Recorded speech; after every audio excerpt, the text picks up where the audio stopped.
ask everybody to rise and ask Sister Mary to say a prayer. All right, welcome to the Youth Council meeting. Then could we stand for the Pledge of Allegiance?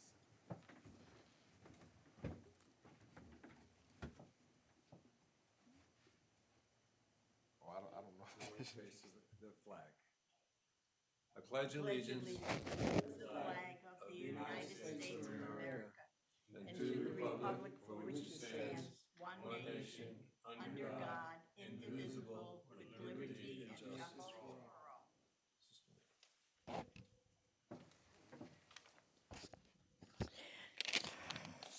In the name of the Father, and of the Son, and of the Holy Spirit, amen.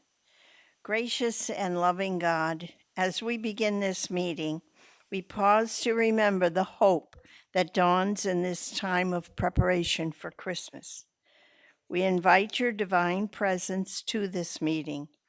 Fill our hearts with your peace, quiet our minds from distractions, and guide our words with wisdom and grace.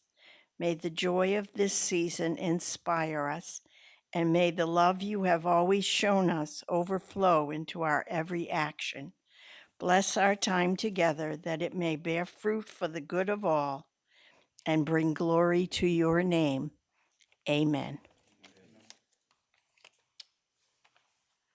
Okay, now, Eddie, as mayor, it's when to start a meeting, you have to call the meeting to order. Now, what I typically do is I'll say, call this meeting to order, this is a Hardyville, council meeting, date, location, but you can just say, to keep it simple, call this meeting to order, this is a Hardyville Youth Council meeting, okay? I call this meeting to order. This is a Harderville Youth Council meeting. Okay. Now you have two agenda items.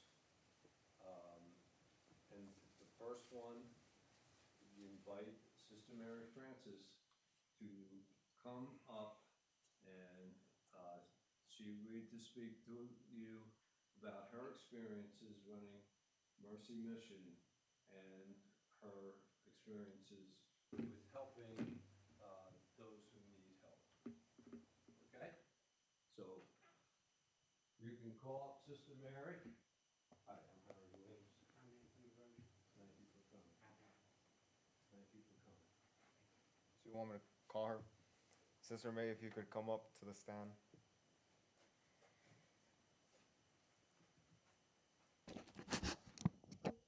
It's okay. I'm Sister Mary Fran Bassick, and I am the site administrator of Mercy Mission, which is the Low Country satellite field office of Catholic Charities. There are 8 offices in South Carolina in the Diocese of Charleston, and we are the Low Country field office. We are primarily a food pantry and a thrift store, and it is a little bit different than your ordinary thrift store or food pantry because for us it is a ministry. It allows us to concretize our faith in people. We are open 4 days a week, Wednesday, Thursday, Friday, and Saturday, from 10 in the morning till 2 in the afternoon. People can come, anybody can come. There is no requirement that you have to be very poor or you have to live in a certain area. We have people from all over. Some food pantries and thrift stores require that the person be a resident of a certain part of town. We don't do that. When a person comes for the first time, we register them and give them a visitor's card. And this allows them to come once a week for groceries. someone comes out and takes, we have what's called a free choice food pantry. That means that we put out on a board and we just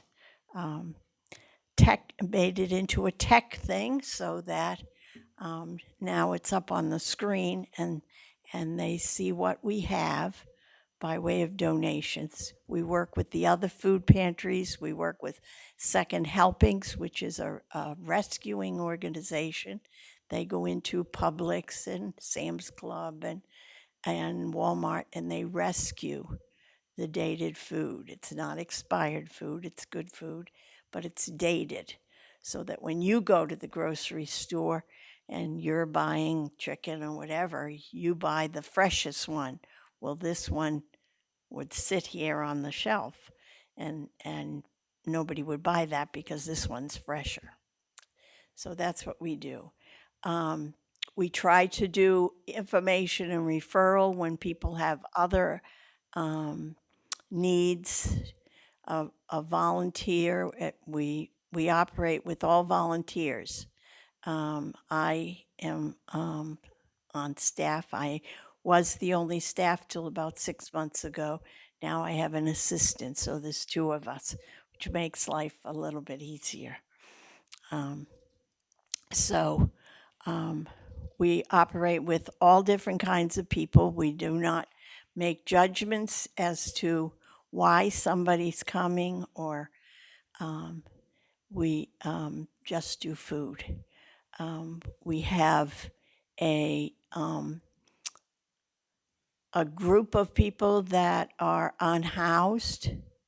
I'm not sure you know, but in Jasper County, there is only one shelter, and that's a shelter run by Family Promise, and they have a shelter for women with children, families with children, and they can take up to 7, I think, families at a time. So they're always full. So we have another population that can't afford some of the rents that are in Hardyville. And one of the things that the mayor and his council are trying to do is provide affordable rents for people. And when we say affordable in this area, that might not be affordable in another area. We are in an area where we have people that come here to retire and they want a lot of good things. And so some of your teachers and policemen and those people have a difficult time finding houses. So housing is always an issue that we have to keep on top, because we want to attract as many people to retire here as we can, but we also want to have the people that we need to service those people. So that's something that we look at. We used to have a large crowd of people that were completely unhoused and living outside or living in the hotels. When I first came, I guess I had like a stereotype of the homeless. I thought it was the guy with the garbage bag on the back of his back. That's living under the bridge someplace. That was my concept of the unhoused. But that very quickly changed, and our unhoused would be panhandlers who would come up with $40 or $50 a piece, and then 4 or 5 of them would go into one of these hotels and get a room together. Now, that was a good thing in one sense, because They had a shower, they had a bed, they had a refrigerator, they had a microwave. But it was not ideal because there was 4 or 5 of them. And you know, if you have brothers and sisters, that you don't always agree with each other. So sometimes it would end up that they would say, "That's my food in the refrigerator. It's my turn to use the bed." And they would start fighting, and then they would get all thrown out. It's very, very difficult when you're unhoused to get a job. A lot of times people are not conscious, they're just out for themselves and they don't think of others. And so they steal from each other. And before you know it, they don't have an ID. They don't have a jacket that they put down because it was too hot. Not yesterday or today, but those kinds of things happen. And so, and the hotels, some of the hotels have become even beyond the people that when there's 4 or 5 of them. And so they're out in the woods. And you know, like last week, we had terrible rain. And so that was a real difficulty to think that people are out in the rain and the cold rain as that's their house. So we tried as best we can. Our thrift store has minimal prices. We do charge so that people can say, "I bought this. It was not given to me. I bought this. Maybe I only paid $1 for it, but I bought it." Also, it's the same with we don't charge for the food. We give food to anybody who comes to us. So that's pretty much what I have. Maybe you have some questions about housing and about, because I understand that that's the area that you want to work in, and on your proposal that you were doing, or one of the areas that you want to get. So I would entertain questions. You can talk to Matthew and Anthony here. They are 2 people that participate at Mercy Mission and are participants in our program. Eddie, whenever you have a speaker, you should always thank them for coming. Never forget to thank people for what they do for you. So, and asking people to come in, always remember to thank. So I always try to thank the speaker before they leave or when they're done. And then, now, you're the chairman of the board. And what I typically do, I'll start at one end and go down and ask if they have any questions. And just, and I should have started this. I'm just going to sit. Sit. Okay. The reason a loud we asked voice. you all to come today is because this youth council, they could choose whatever social issue, problem that they want to work on for this school year. And they were concerned about the unhoused population, and they want to help. So the first stage of that is to find out more about what the situation is. I'm not going to call it a problem. I'm going to, it's in order to know how to help, they have to understand what the situation is. And so that's the phase we're in right now, is to find their fact finding. So I'm sorry, I didn't mean to interrupt you, Mr. Mayor, but so now you can, if anybody has any questions, if if you wanna know how Sister Mary, any further details about how Mercy Mission helps the unhoused population that's right near them, then, you know, gear your questions to whatever you're interested in learning. So you can start at either end and ask, do you have any questions? Go down one end, and then you take it from there. And everybody, again, assault people who can't hear well, so make sure you talk into the microphone and the green light's on. I don't have any questions at the moment. How does your day look like working at the food pantry or the thrift store? We usually come in, we open up at 10 o'clock. I can yell. Oh, okay. You can do that. Okay.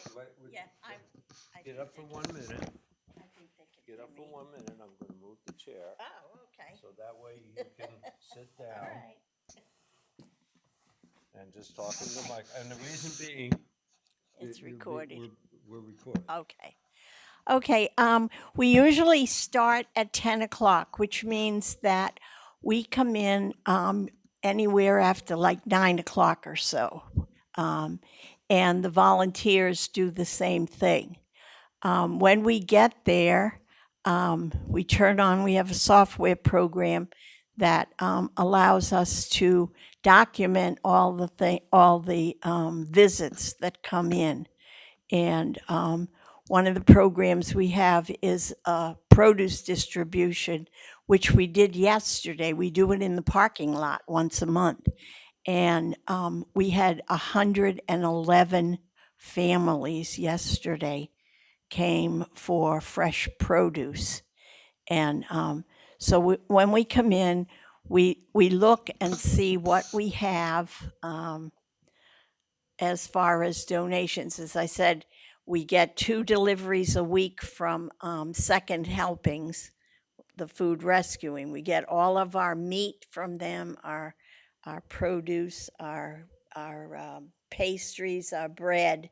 So we look what we have and we put it up on a whiteboard so that when the volunteers come in and when our customers come in, they give their little card. They have a visitor's card. They give it, it has a number.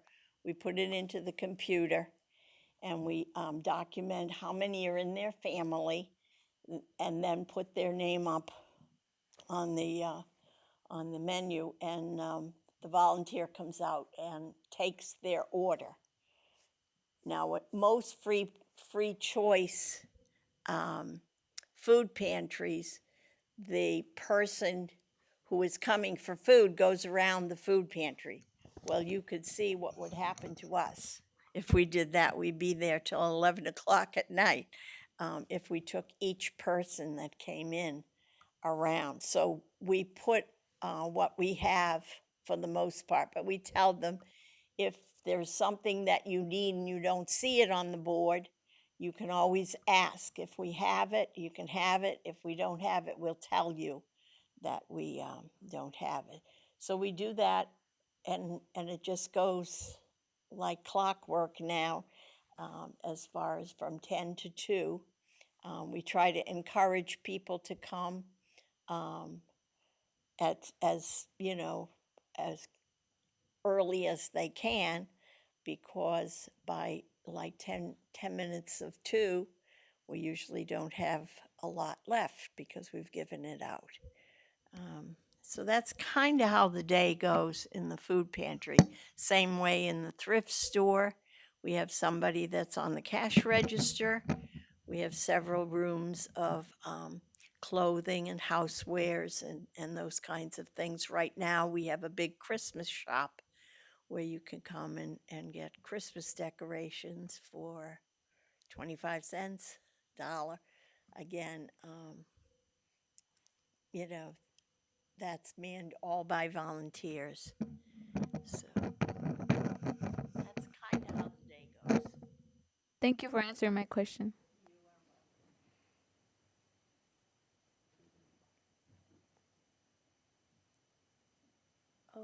Oh, is it usually the days that y'all are open? Is it usually busy?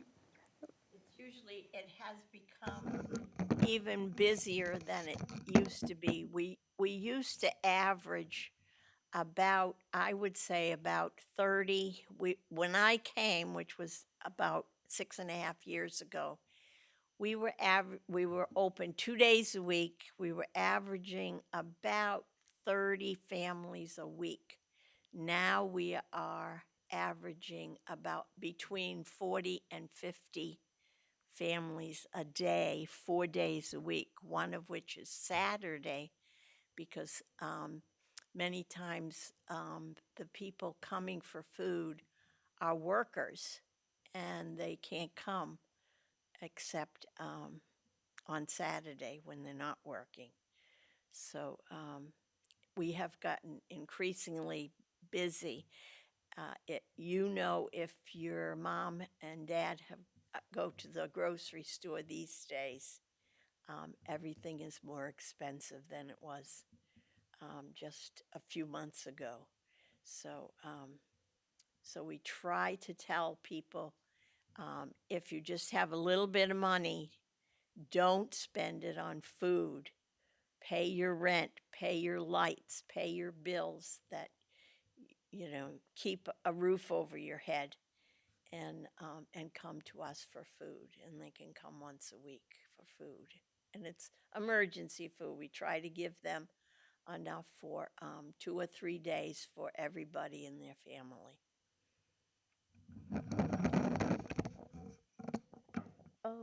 You said that it changed drastically, right? Like from a week to a day. Do you personally think that's good? Or how do you feel about that? How do I feel that it increased? Yes, Well, I'm ma'am. glad that we're able to help people, because besides the number increasing, the number of people donating, all the food that comes into us is donated. And so we are very, very blessed as far as this this location. People are very, very generous. People from Sun City, people from Hilton Head Lakes, from Margaritaville. They're all they donate on a regular basis. If I could jump in, um, because I worked with Sister Mary when COVID hit in March of 2020. And I remember the sister told me at that time the number of families being serviced each week quadrupled because, there was people lost their jobs, businesses closed down, and everything. And then after COVID, prices got really crazy. So now, people lost their jobs during COVID. They were struggling. Prices then went up. So to answer your question, in essence, there's a lot of things that started at COVID, which put a lot of stress on all the local shelters. Recently, there was a situation with the federal government shutdown, which also the program called SNAP, which is food stamps and stuff, that was about to fall off. So the amount of people needing food assistance just went up tremendously. So I hope that answers your question.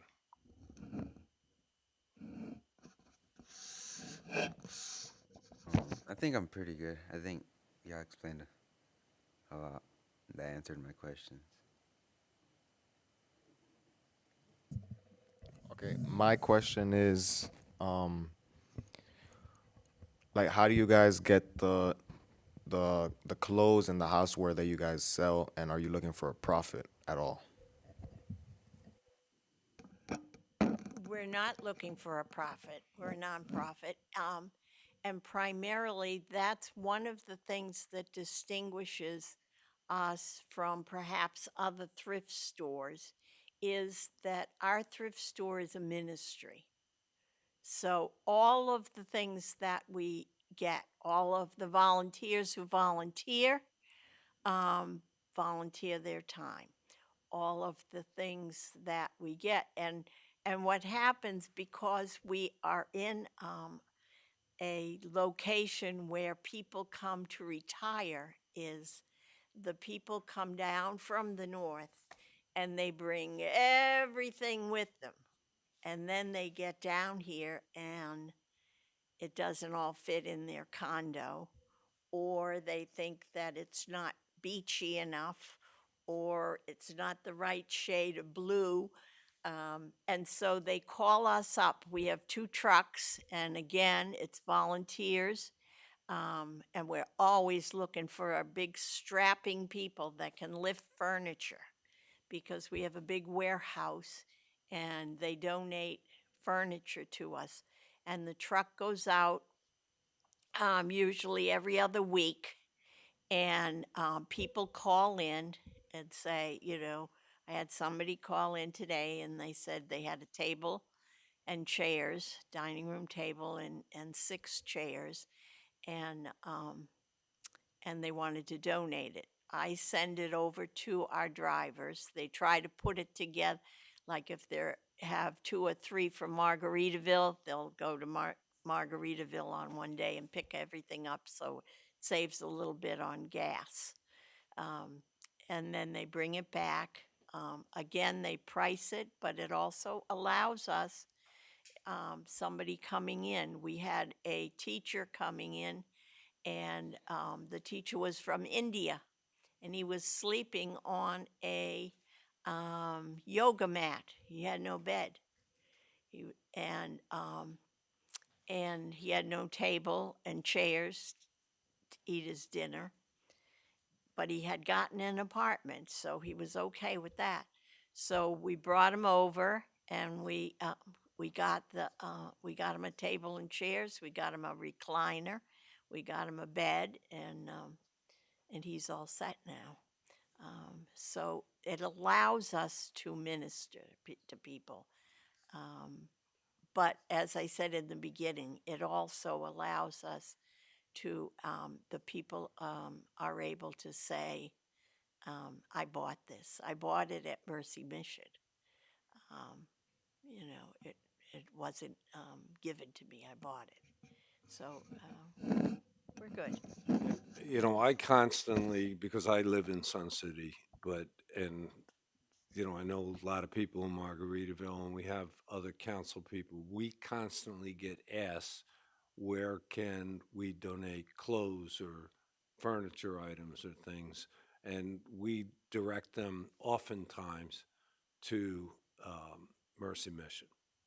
Now, there are other places where they are not thrift stores, meaning there are places, there's one in Ridgeland that they don't resell the stuff. They're given to people. So not everybody has a ministry like Mercy Mission. So they're different types. But all of them have food pantries where the food is given away.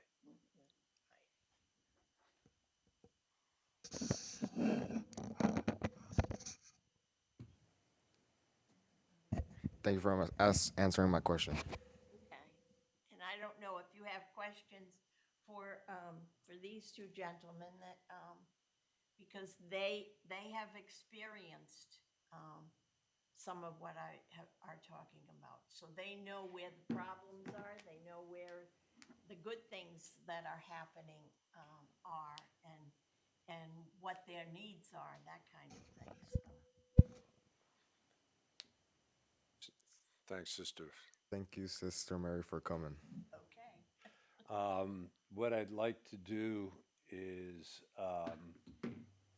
Chief, does Jerry want to introduce the gentleman? Jerry had to roll out, so we'll take care of the introduction. I'll have him come up and they can give a brief bio, and we'll go from Okay. Gentlemen, we asked you here tonight, the students asked you here tonight because they're interested in helping. So they want to know about you. They don't know how to help until they know more about you. So that's why we asked you to come tonight and to help the students understand what your situation is. You don't have to share anything you don't want to. Whatever you think will help these students understand your situation. Okay? So we're not, like the sister had said, we're not here to judge, we're here to help. And whatever you can tell the students will help them understand how they can help you. Where you see the greatest needs. Move this back for you. So, so you- Yes, sir. Which one do you guys want?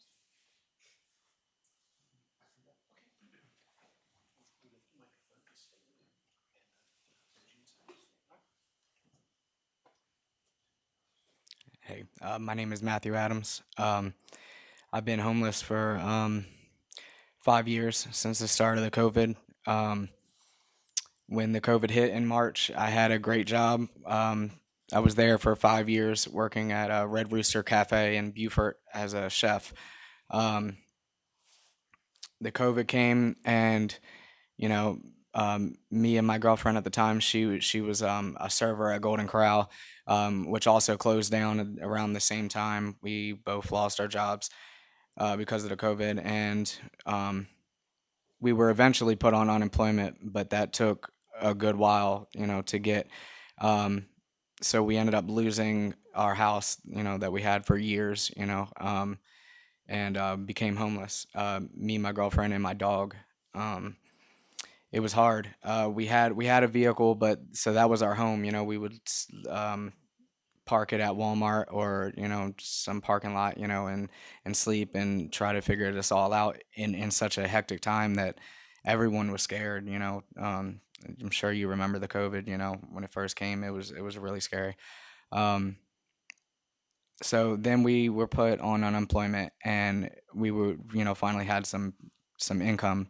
Um, we decided to, and this was in Beaufort, South Carolina. We decided to come to Hardyville, South Carolina, because of all the hotel opportunities. There was a lot of them. And we didn't have enough money saved up to get into a house. To get into a home. Most of them you need rent and first month's rent, and a deposit on the house, maybe a pet deposit. Your electric is going to be right around the corner. Your water bill, your trash bill, among everything else that you need, your food, your cell phone bill, your all your other bills. We didn't have that, but we could afford the $100 that the hotels were asking for. So we came here. Everything was okay, and right just before unemployment, I got into a car accident at the Rick's gas station here, and it wasn't my fault. My car was totaled, and my leg was shattered. My tibia and my fibia was broken, and so right when I was about to start working, I couldn't, and my girlfriend had to stay and help me, because I couldn't walk, so she couldn't work either. So then unemployment ran out, and we were just stuck. We didn't have any incomes. So um, on top of that, a lot of the hotels, they're you know they would kick people out for many of reasons. A lot of them being what you would think is not worth being thrown out. But so we were constantly being thrown out of this hotel or this hotel or this hotel, and it's me, my girlfriend, my dog, who wasn't he didn't like other animals, and he was protective because of everything he's been through. So it's me, my girl, my dog, and our stuff on the sidewalk, trying to figure out the money for the next day, whether that be side jobs, or handouts. So I was tired of sitting there on the sidewalk like that, and I told my girlfriend, we need a home base. We need somewhere that we're comfortable, that we can figure out, how to get back into another hotel or what we're gonna do. So I decided that we should get a tent, and I think that's kind of how my whole camp started. Was you know people would see, oh wow, it's a tent, yes, but it's this person has made it a home. I especially with a generator, if you have power, you've got electric, you can cook, you've got a heater, or you've got a fan and air conditioner. Some people go all out with it, because that is their home, that's all they got. I've met a lot of people in the 5 years that I've been in Hardyville, that are homeless or in need, and not to say that all of them live right next to me. We've had several camps around town, and eventually they get shut down because ultimately how we're living is illegal. It's you cannot just put up a structure on somebody else's land and expect that everything's going to be okay without their permission at that too. There's laws, regulations, there's a lot of things that you gotta, you can't just say this is a house, and so they get shut down. And you know I'm a very helpful person. I can't see somebody in need and not help them. I was very hungry 2 days ago. My girlfriend's in the Savannah hospital in the ICU right now, and somebody had bought me a $5 meal, and it comes with some nuggets and a burger and fries and a drink. And when I reached Savannah, I had seen a guy sitting at the bus stop, and he was clearly homeless, and I could tell he was just like looking at my bag as I walked by, and I was like, "Are you hungry?" And he's like, "Yes." Oh my God, and I gave it to him. I do a lot of things without telling people about them either, because that's you don't have to tell everybody everything good you do.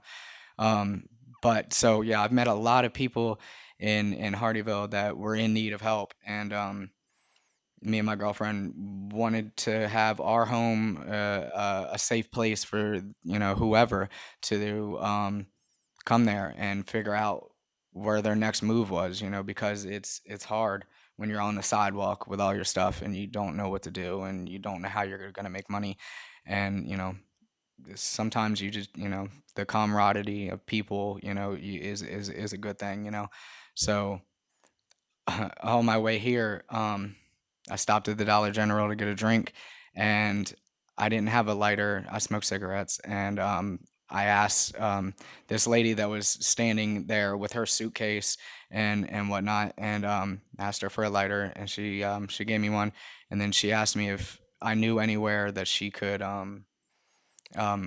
go to figure out her next move. She was from Charleston, and this just happened. And I'm like, yeah, there might be a camp around the corner. I ran into another homeless person, Tyson, and he said that would take her down there, so she could figure it out. And I'm like, my name's Matt, and if anybody asks, Matt said that you can come here, nobody should bother you, and figure out what you need, And I said, "What's your name?" And she said, "Big Mama," and she was a real big woman. So, again, so I've met a lot of different people. There's a lot of people that are great people, good people, that just fell on hard times. COVID, as the mayor hit, was a huge impact on people being homeless all around the world. It's crazy. The Mercy Mission has been just a blessing. I can't wait to wake up on Wednesday morning, and they work with another organization that does hot plates every Wednesday. So it's great to come and get a hot meal, and then go into the thrift store. And if I don't have a pair of socks, if I don't have a blanket, if I don't have a shirt, you know, I can come to Sister Mary and she will help me, you know. But if I need a pair of socks, if I need a shirt, if I need a blanket, and I have a couple dollars, then I can also buy my own, you know. And just like she said, so she hit the nail on the head. I have one pair of shoes at the moment, and they were soaking wet because of the rain that we were talking about. Um, and so I woke up and I said, "Oh, it's Wednesday. I'm gonna go get a pair of shoes." You know, I had $13. You know, my friend Dion, he didn't have any shoes either. You know, he's a size 13, and I said, let's go get a pair from the mission." And he said, there isn't any. He was there last week. You know, that'll fit him. I said, don't worry. You know, it changes by week. They get donations all the time. I said, don't worry. God will always provide. We're gonna get you a pair, okay? So when we get there, a lady out of nowhere asked him if he needed a pair of shoes. You know, because clearly he needed a new pair of shoes. And 13s, she had them. You know, so that was really good. But when we went into the Mercy Mission, also a brand new pair of 13s in there. You know what I mean? So 13's a big size, not kind of hard to find. You know. Same with these Uggs here. Ugg is an expensive brand, you know. I went in there to buy a pair of shoes, you know, $3 for a used pair of shoes. I think $4 for a new pair of shoes. And so these were new, and so $4 for a pair of Uggs. You know, when I just left a friend's house, she said, "Are they Uggs?" And I said, "Yeah." You know, she said, "Oh wow, where'd you get them?" I said, "The Mercy Mission." She said, "How much?" And I said, $4. And she was like, $4? Wow, I did not know that. You know, I need a pair of shoes, you know. And I said, well, I'll switch you these, you know, if you have another pair, so somebody can give me a pair. And she said, no, I'll just go in tomorrow to the mission and get a pair, you know. So that's cool. The homeless has a stigma of being that person with a trash bag over their back, you know, and or a criminal or a drug user, you know, and not everybody's the same, you know.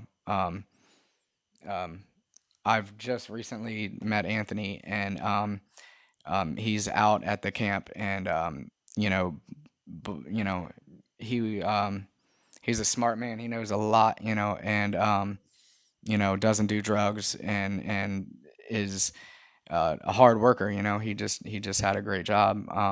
And so you can get all different walks of life, you know, and I mean, it's really cool, guys, that that you want to help. You know, there's a lot of homeless out there, you know, and they need some help. My girlfriend is very tech savvy, and she has reached out to numerous helpful, you know, people, organizations that want to help the homeless, but you have to qualify for certain things, you know, whether that be, you know, you're single, or you got to make a certain amount, or you got to make not a certain amount, or, you know, this or that. And we never really qualified for any of them or any help, you know. So the mission being there too is great, because, you know, all you got to qualify for is, you know, to just be respectful, you know, and that's it, you know. But thank you guys for wanting to help, and thank you for allowing me to be here and speak with you. Okay. Thank you, Matt. Thank you, Mayor. What I suggest to everyone, let's hear from Anthony, and then you can ask questions. You mind staying for 10 more minutes? Absolutely. I try not to leave, let the kids stay too late. Yeah. Anthony, if you could speak to the kids, and then, Mr. Mayor, you can ask if they have questions for either one of them, okay? Thank you. Thank you. You're welcome. My name is Anthony Rozier. I work for ACW as a diesel mechanic, and there was friction in there with a couple of the workers, and I got blamed for stuff I didn't do. And I got a kind of a bad temper from a life I've lived. You know, I was beat by my stepdad from age 2 years old up, so I'm quick to use my hands instead of trying to work things out. So I found myself in a bad position, and my mom called me that day at lunch, And I told her the situation, and she said, "Be God's son, not Anthony. Get your check and just don't go back." And that's what I did, and that was in October. And I've been out there in the woods, and the thing is I don't regret what I did, because it could have been a whole lot worse. I could be going to prison or something, because the thing is, I've never been greedy. My mom, my grandmas, my great grandma, they always taught me never to be greedy and help anybody you can, and that's what I do. But I'm impatient and I have a bad temper. For the past 7 years, I've doggone got a middle. Usually I was too nice or too mean. And now I actually got a middle that I'll calm down and I'll just leave the situation, and because I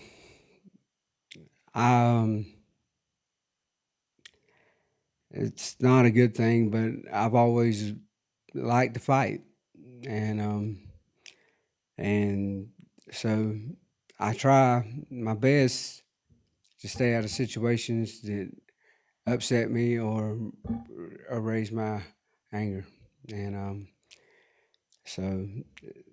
But the mission is a real good place. I can't remember his name. I never can, but this guy, he was the first one that got me my food, and he's like, "Do you have a tent?" And he got me a tent. He got me a lot of stuff. He got me blankets, all kinds of stuff. I mean, he just hooked me up, and they've always been nice. And I try to be respectful at all times to them, and to everybody, anybody that comes. It's like when an older person comes in to the mission, I'll get up and give them my chair, stuff like that. But that little thing can change a person's day. It can change a person's life. It takes little things, and I think I'm ready to go back to work now somewhere, and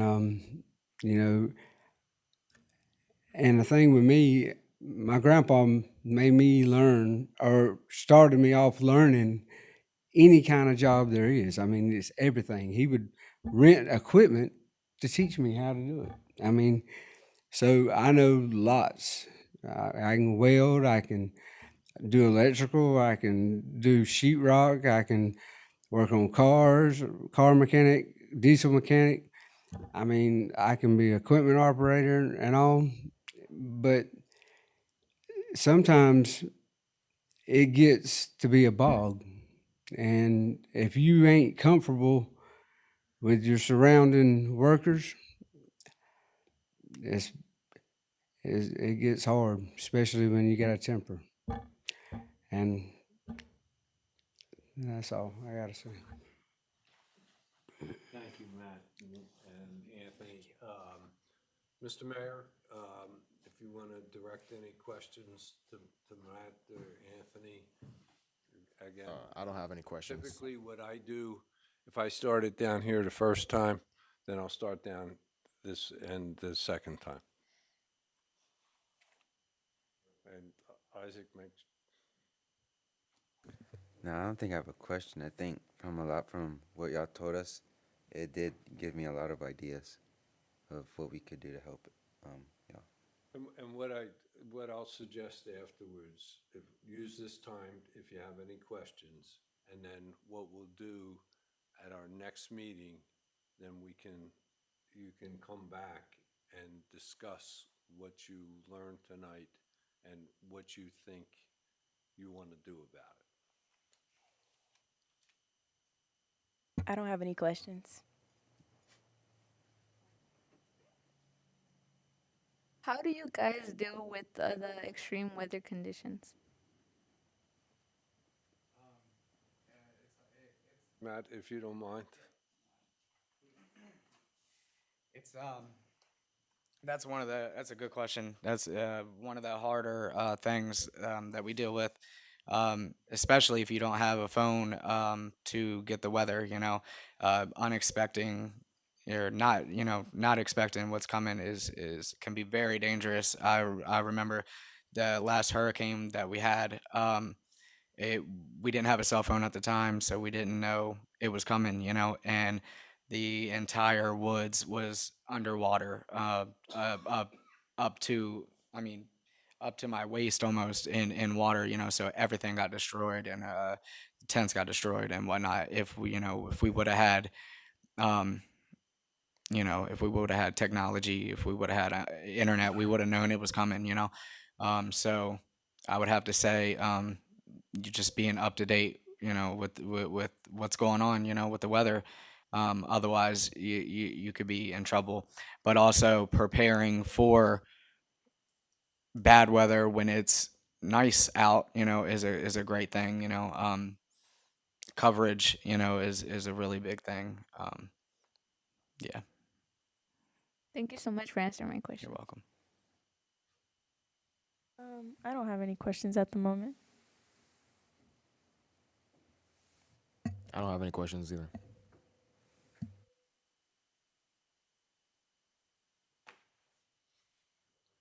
So Eddie is mayor. Oh, Wait. yeah. This is a question for Mr. Anthony. Did you also become homeless during COVID too?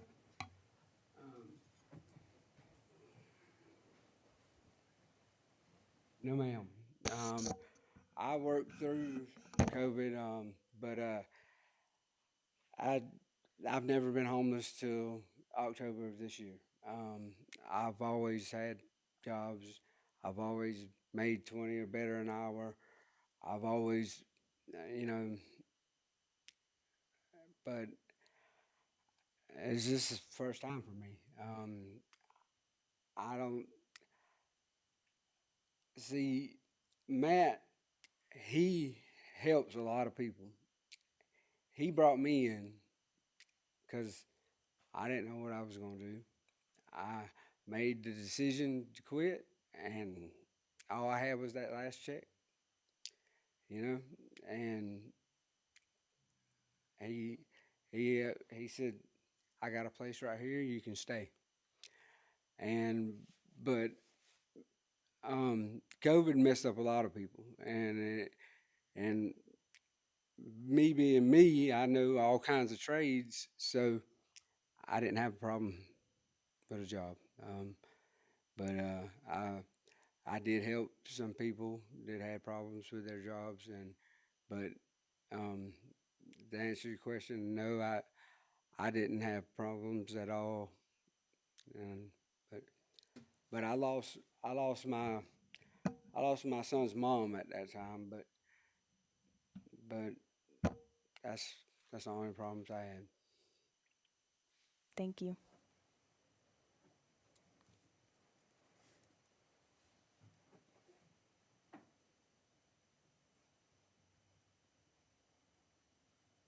Mr. Mayor, may I speak? I hope that you all learned something tonight. Sometimes, the ball bounces one way and you're okay, and sometimes life's ball bounces the wrong way and you're not okay. You're the same person, but sometimes you just you don't get the right bounce in life. And so I think you heard a couple of different bounces tonight, and I really thank you both for sharing that, and Sister Mary for coming tonight. Two things. First of all, the second Wednesday next month is January 14th. Okay, so if that's going to be a problem for anybody. I hope you're keeping the second Wednesday of the month as free as you can. Also, a reminder, next Thursday is the Christmas low country food pantry giveaway, which will be at Royal Live Oaks, like it was last time. Sorry, Eddie, we didn't tell you about the different arrangement. Do not get in the line to get food if you're going to come. One of the things that whoever shows up, you see in the corner over there, we've had a toy drive this week, and we put aside toys, and we have little bags. So one of the responsibilities will be, if you come, to give out these bags of toys. And if anybody wants to stay and stuff bags afterwards, but you don't have to. We can do that next week. Chiefs, what are we doing? Are we serving food next week? Yes, sir. Like we did last time. Like last time? So you can also help the police give food out as well. So you're welcome to come next Thursday, 5 o'clock again, right? You're welcome to come 5 o'clock and help out, give toys out to everybody in the cars. Okay? Now, Eddie, you got one more responsibility. What is it? Let everyone go. You, right, so that's called adjourned. So you ask the council, first of all, you ask, does anybody have any other comments or questions from the council?